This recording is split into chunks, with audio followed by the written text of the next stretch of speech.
With fees rising and graduate job prospects very uncertain, the issue of how well universities prepare students for the world of work concerns us all: families, students, employers, universities, politicians alike. But do universities really know what employers want? What does being employable really actually mean? From the college's perspective, we look at employability in two respects. We look at it in the sense of, are we adding value to the students in terms of their careers? And the second aspect, where I think the college has got something to add to the debate, is that public funding for our programmes was removed over 20 years ago. So all of our students have been either paid for, sponsored by employers, or are paying for themselves on a full fee basis. And that really does drive home the issue of employability. It really concentrates the mind, shall we say, when you're operating in that environment. What it really means to us is that twofold. First of all, it's not just careers advice. You have to take employability into the classroom.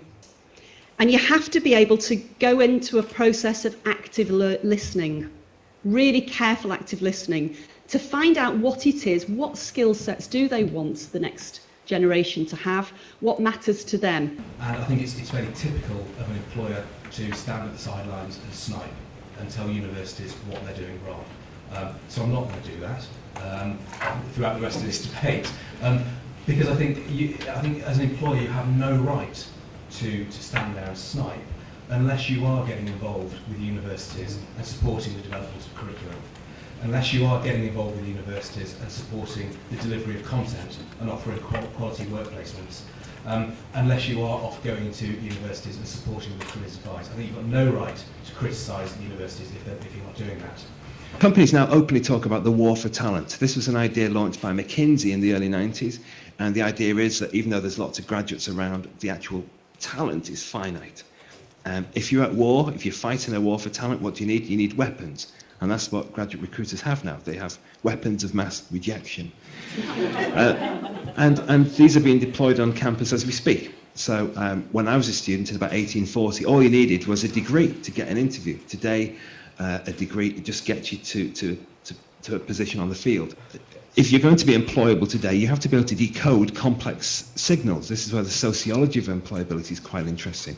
I spoke to an investment bank and they said to me, off record, they said, we'd never recruit anyone who wore a shirt with a pocket in his shirt. And I said, why? And they said, we don't know. We just wouldn't. So unless you know these things, you can develop all these skills, but unless you know how the game works, you're never going to get to win the game.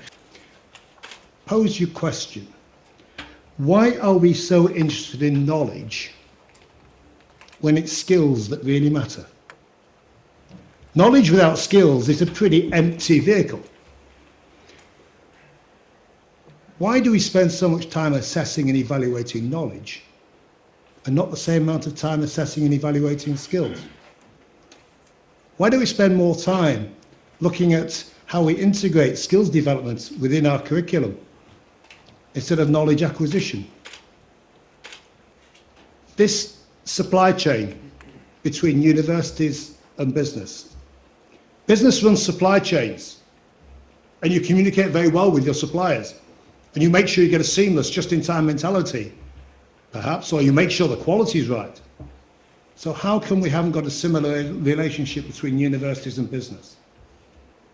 We're in need of a new covenant between universities and business, and I hope there's one on its way.